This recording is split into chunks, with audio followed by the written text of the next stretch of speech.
તો હેલો મિત્રો, good morning. કેમ છો મિત્રો? દરેક ખેડૂત મિત્રોને ગુડ મોર્નિંગ.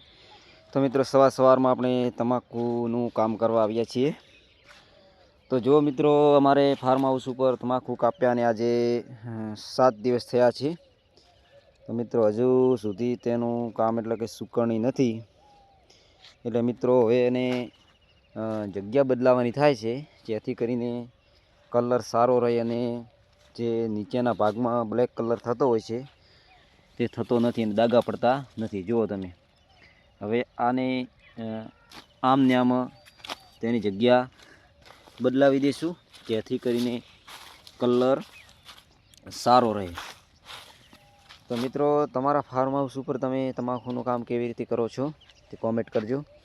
મિત્રો, અમારા ફાર્મ હાઉસ ઉપર અમે તમાકુનું કામ આવી રીતે કરીએ છીએ અને તેની એટલે કે 7-6 દિવસે અમે તેની જગ્યા બદલાવી નાખીએ છીએ. પછી તેને સીધું જ પત્તું અલગ કરવામાં આવે છે. તો મિત્રો, તમે આ રીતે કામ કરો છો કે કોઈ અલગ રીત છે તે કોમેન્ટ કરી જણાવજો. અને આ સાલ અમારે ફાર્મ હાઉસ ઉપર તમાકુ પણ સારી છે, પત્તા પણ સારું જાડું થયું છે. અને વિડીયોને લાઈક ને સબસ્ક્રાઈબ કરી દેજો.